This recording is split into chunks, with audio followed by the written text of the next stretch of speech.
The rain had just started when the front doors of the Fairbrook Police Department creaked open.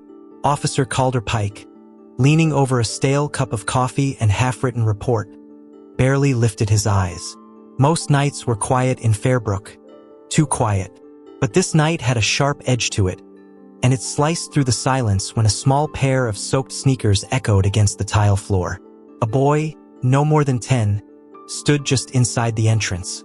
Thin, pale, and alone, except for the large, muscular pit bull calmly standing beside him on a worn black leash. The boy's hoodie clung to his narrow frame, drenched and heavy. His eyes were dark and fixed, not with fear, but with something older, something that didn't belong to a child. The dog stood still, alert but peaceful, as if it had been trained by someone who understood control and chaos. Officer Pike stood slowly, instinct kicking in. He wasn't a man easily rattled. His 25 years on the force had shown him everything from domestic calls to murder scenes. But something about the boy made him pause. "You lost, kid?" Pike asked, his voice gravelly but calm. The boy didn't flinch. He just walked forward, his hand firm on the leash, until he stood directly in front of Pike's desk. "My name's Eli," he said. "Eli Harroway. This is Duke." His voice was soft but unwavering. The name stopped Pike cold. Harroway. He hadn't heard it in nearly a year. Not since the accident. Pike blinked, now fully alert. Eli's father, Asher Harroway, had been one of their own. A good man. Loyal. Smart. And now dead. "What brings you here, Eli?" Pike asked carefully. The boy's eyes didn't waver. "My dad didn't die in a car accident. That's what they said. But it's not true." He paused, glancing briefly at Duke, who remained still like a statue. "I found something in the basement, in a box my mom hid. It had photos, notes, a list of names. Yours was on it." The room fell silent. Pike's breath caught in his throat. He searched the boy's face for signs of misunderstanding, fantasy. Anything to dismiss the weight of what had just been said. But Eli just stood there, soaking wet, staring through him, not asking for help, demanding the truth. Officer Calder Pike hadn't heard the name Asher Harroway spoken aloud in almost a year. The official report said it was an accident, single-car crash, icy roads, no foul play. But Pike had never been at ease with it. There were loose ends, pieces that didn't fit. Now, standing in front of him, Asher's son, this quiet, drenched boy, had come in out of nowhere, holding the leash of a pit bull and carrying the weight of a dead man's secrets. Pike sat down slowly, suddenly aware of how dry his mouth had become. Eli didn't speak again. He just looked at Pike with an unsettling stillness. Duke sat beside him, unmoving, as if guarding more than just the boy. Pike cleared his throat and motioned to the chair across from his desk. "Go ahead, sit down," he said gently. Eli obeyed, but he didn't relax. There was tension in his shoulders, the kind that doesn't come from rain or cold, but from carrying something no child should have to carry. "What exactly did you find?" Pike asked. "Photos, notes, a list of names, you said." Eli gave a small nod. "Yeah. Some of them had red ink over them. My dad's handwriting, I think. Yours was circled." Pike's heart thudded once, hard. He tried to keep his face neutral. "And your mother? Does she know you found it?" Eli hesitated, then shook his head. "She doesn't talk about my dad. She says it's better that way. But I know she's hiding something." Pike leaned back, staring at the ceiling for a second before fixing his eyes back on the boy. He couldn't ignore it. Not anymore. Asher had once confided in him, months before his death. Said he'd stumbled on something during a closed investigation. Something internal. Dangerous. Pike had told him to back off. Asher didn't listen. "You shouldn't be here alone," Pike said finally. This isn't something a kid should be digging into." Eli's expression didn't change. "I'm not just a kid," he said quietly. "I'm his son. And someone needs to find out what really happened to him." Outside, thunder rumbled low in the distance. Pike rubbed his face, the pressure building behind his eyes. He didn't know what was worse, that the boy had come in here with questions, or that Pike might already know part of the answers. He stood slowly and crossed to the file cabinet. His hand hovered over the locked drawer marked "Closed Cases, Internal." He hadn't opened it since the day Asher Harroway died. Officer Calder Pike's fingers hovered over the small brass key that hung from a chain under his shirt. He hadn't touched that drawer in months, not since Asher's death. It was labeled like the others, but what lay inside wasn't just paperwork. It was weight, guilt, warnings he chose to ignore. With a quiet click, he unlocked it. Eli didn't move, but Duke stood, tail low, as if sensing something shifting in the air. Pike pulled out a thin manila folder marked only with 2 letters. H. Inside were just a few items. A photo of Asher in uniform, a handwritten report that never made it into the system, and a sealed envelope addressed to, "In case something happens." Pike stared at the envelope, heart pounding. He had read it once, months ago, but never acted on it. He told himself it was paranoia. Now he wasn't so sure. Eli leaned forward slightly. "What's in there?" Pike hesitated. "Things your father never wanted you to see," he replied. "Things he thought would die with him." He glanced down at the photo. Asher had been the kind of cop people trusted. Quiet, methodical, stubborn as hell. He was also the kind of man who, once he found something, wouldn't let it go. That's what got him killed, if he really was killed. "I think your dad knew something," Pike said slowly, almost to himself. "He was chasing something inside the department. He never told me everything, but he left breadcrumbs." He handed the folder to Eli, who opened it carefully, his eyes scanning each page with surprising focus for a 10-year-old. When he reached the envelope, he paused. "Can I open it?" he asked. Pike gave a reluctant nod. Eli tore the seal gently and unfolded the letter inside. His eyes moved across the page, his brows slowly knitting together. After a moment, he handed it to Pike without a word. Pike read the first few lines aloud. "If you're reading this, then I've pushed too far. I think someone's watching me. There are names I don't trust, Creed, Voss, maybe even Rourke. If anything happens to me, it wasn't an accident." The blood drained from Pike's face. Creed, Voss, Rourke. All of them were officers who'd worked the same internal case a year prior. A case involving missing funds, falsified arrests, and threats. Pike had dismissed the rumors, but Asher hadn't. And now Eli was sitting here, dragging it all back to the surface. Just then, the front door creaked again. Pike looked up. A shadow passed by the glass. Someone else knew Eli was here. Officer Calder Pike moved quickly to the front window, peering through the blinds. A tall figure in a dark coat stood just beyond the street lamp, head tilted slightly toward the building. The rain had returned in a steady mist, coating the pavement and blurring the figure's outline. Could have been anyone, but Pike knew better. No one loitered outside a police station at night, unless they had something to hide, or something to protect. "Stay here," Pike said firmly to Eli. The boy didn't argue. He pulled Duke closer, hand gripping the leash. The dog didn't growl, but his ears twitched, body tense. Pike stepped outside with a slow, practiced calm. His service weapon holstered, but his hand near it. The figure stepped back into the shadows before disappearing around the corner. Pike didn't follow. Not yet. He wasn't ready to chase ghosts, especially ones that already took down a friend. Back inside, Pike shut the door and locked it. He returned to the desk where Eli sat, the envelope and letter still open between them. The names burned like fire in Pike's mind. Creed, Voss, Rourke. One of them, maybe all of them, had been involved in something darker than mishandled reports. And if Asher Harroway was right, someone inside the department had blood on their hands. "Did your dad ever talk to you about his work?" Pike asked, sitting down slowly. Eli shook his head. "Not really. He used to come home late a lot.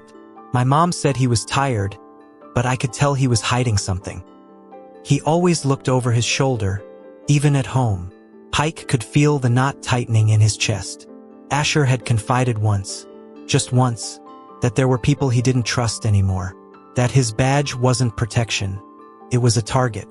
"Rourke's retired now," Pike said. "Creed moved to another state.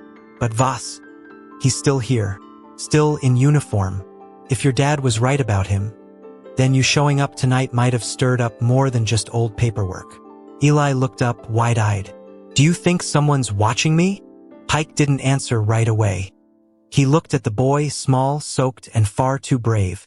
I think your father left you a trail because he knew this day would come. And if that's true, then we need to follow it. Carefully. There was a knock at the back entrance. 3 short raps, too deliberate to be random. Pike stood slowly, his eyes locked on the hallway. Someone knew exactly which door not to use. The knock at the back door echoed like a warning shot through the station's silence. Officer Calder Pike froze mid-step. 3 knocks, short, sharp, and spaced evenly. Not a civilian. Not a delivery. It was deliberate. A signal. Duke stood stiffly now, head turned toward the sound, a low rumble starting in his throat. Eli didn't speak, but Pike could see his hand trembling on the dog's leash. Pike moved carefully down the hall, his boots almost silent against the worn tile. He passed the evidence locker and the break room, reaching the heavy steel door at the back. Through the peephole, he saw only darkness. No figure, no movement, just the faint red glow of the emergency exit light bouncing off the alley's brick wall. He drew his weapon, then unlocked the door halfway, keeping the chain latched. A white envelope had been slid under the door. No name, no markings, just sealed tight and slightly damp from the rain. Pike retrieved it, closed the door, and double-locked it behind him. Returning to the front office, he set the envelope on the desk between him and Eli. Did anyone know you were coming here? He asked. Eli shook his head. Only Duke. I didn't even tell my mom. Pike believed him. The boy didn't have the eyes of a liar, just a boy desperate for answers. He opened the envelope. Inside were 2 items, a photo and a typed note. The photo was grainy, clearly taken from a distance, but Pike recognized the face instantly, Deputy Flint Caro. He was standing in what looked like an underground garage, speaking with another man whose face was partially turned away. The note was short and typed in capital letters. Crow talks too much. He's next. Pike exhaled hard. Caro had been a background figure in Asher's case. Never directly mentioned, but always nearby. Too close, too quiet. And now someone was threatening him, or warning him. Pike rubbed his jaw, thoughts racing. Someone's trying to scare us off, he muttered. But that means we're getting close. Eli leaned forward. Should we find Caro? Pike looked at the clock. 9:16 p.m. Too late for casual visits. But maybe not too late to save a man from becoming the next name on Asher's list. He grabbed his keys, checked his sidearm, and looked at Eli. You're coming with me, you and Duke, but you stay in the car. Understand? Eli nodded once. He didn't ask where they were going. He already knew.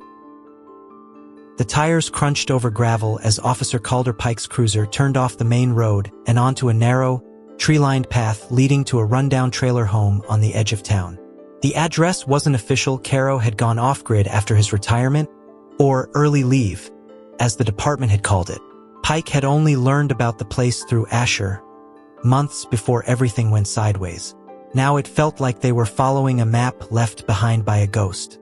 Eli sat quietly in the back seat, Duke at his side. The dog hadn't stopped watching the windows since they left the station. The silence in the car was thick, but not empty. Eli was processing everything. Pike could tell. The boy's eyes moved from the road to the trees, alert, calculating. He wasn't just along for the ride. He was listening, learning, becoming part of the hunt. They pulled up slowly. The trailer's porch light was off, and no other homes were in sight. Pike turned off the engine, leaving only the ticking of the cooling motor. Stay here, he said again, locking eyes with Eli in the rearview mirror. No matter what you hear. Eli gave a single nod. Duke let out a low huff, almost like he understood too. Pike approached the trailer with measured steps, his flashlight sweeping the porch. The door was slightly ajar. That wasn't a good sign. He rested his hand on his holstered weapon and pushed it open with his other. Caro? He called into the dark. No answer. The smell hit him first. Stale air, whiskey, and something else metallic. He stepped inside slowly, eyes adjusting to the dim light filtering through closed blinds. Then he heard it. A faint cough, coming from the back room. Pike moved quickly, gun drawn now. The bedroom door was cracked. Inside, Caro sat slumped in a chair, shirt stained with blood at the side, a towel pressed to his ribs. "Took you long enough," he rasped, voice thin but defiant. "You're not the only one," Asher warned. Pike lowered the weapon and rushed to his side. "Who did this?" Caro shook his head weakly. "Didn't see the face, just the voice. Said I should have kept my mouth shut." Outside, Eli had cracked the car window. Duke's ears perked up suddenly. A black SUV had stopped just down the road. Lights off, engine running. Whoever had come for Caro might not be done yet. Officer Calder Pike pressed his shoulder to the bedroom wall, keeping his eyes on Caro, who was slipping in and out of consciousness. The bleeding had slowed, but not enough. He needed an ambulance. Fast. But something outside kept him from grabbing his radio. That SUV wasn't just passing through. It had stopped, hidden in the dark, engine humming low. Someone was watching the trailer, waiting for the right moment to strike. Pike pulled the curtain back an inch. The SUV hadn't moved. No headlights, no sound. Just silence pressing against the windows like a second heartbeat. He grabbed Caro burner phone from the table and sent a silent text to dispatch for backup and medical. Then he whispered, "Don't die on me, Flint." Caro gave a faint grin. "Tell Eli, I tried to warn him. They don't stop once you ask questions." Back in the cruiser, Eli had seen it too. The black vehicle parked just far enough to stay hidden. He leaned forward, eyes locked on it. Duke let out a low growl, tail stiff. Eli's fingers gripped the leash, but his other hand reached down toward the floorboard, toward the bag his dad used to keep in the car. He unzipped it slowly. Inside was an old flashlight, a notebook, and something wrapped in cloth. He didn't know what made him grab it. Instinct, maybe, or inheritance. The door to the trailer creaked open. Pike emerged, moving low, quick, weapon drawn, heading toward the cruiser. He opened the door, eyes wide. "We've got company," he said. "You stay down. Don't move unless I say." Eli nodded, but Pike noticed the cloth bundle in his lap. "What's that?" he asked. Eli opened it without a word.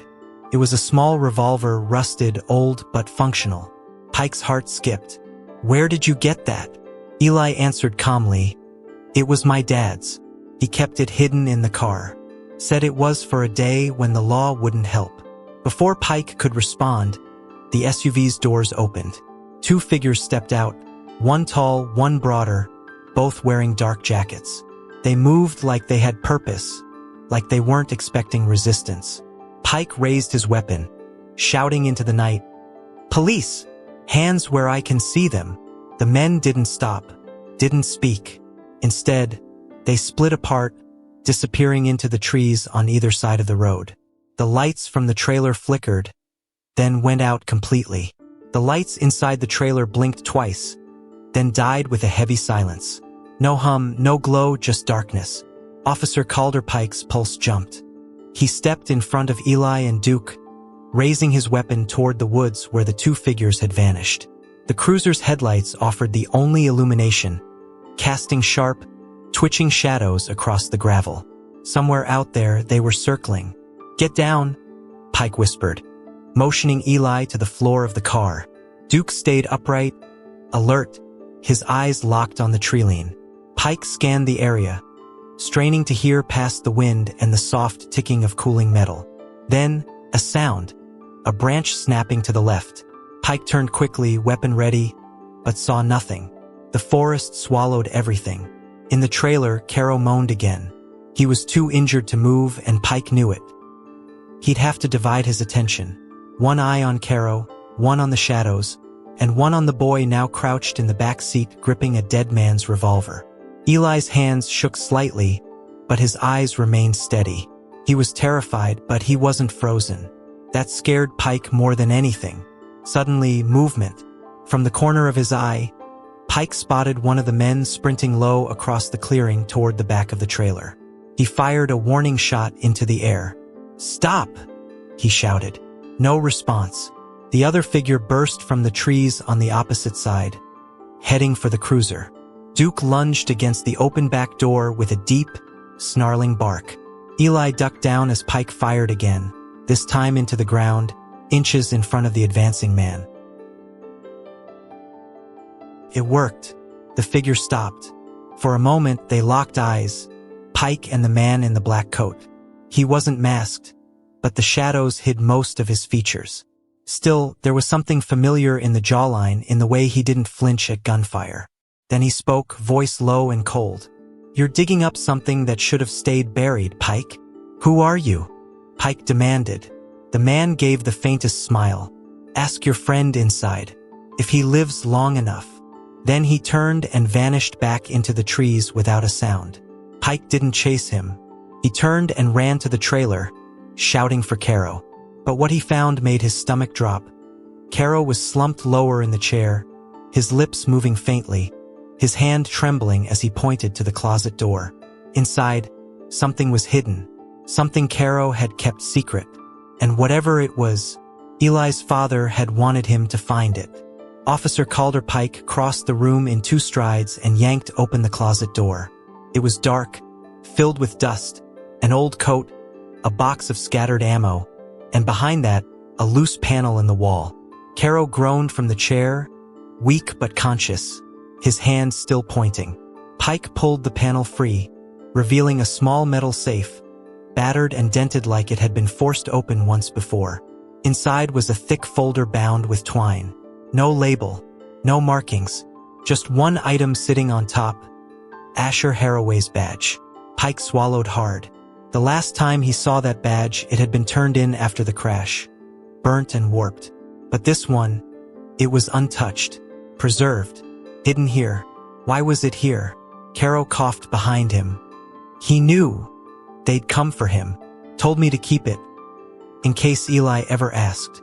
Pike opened the folder.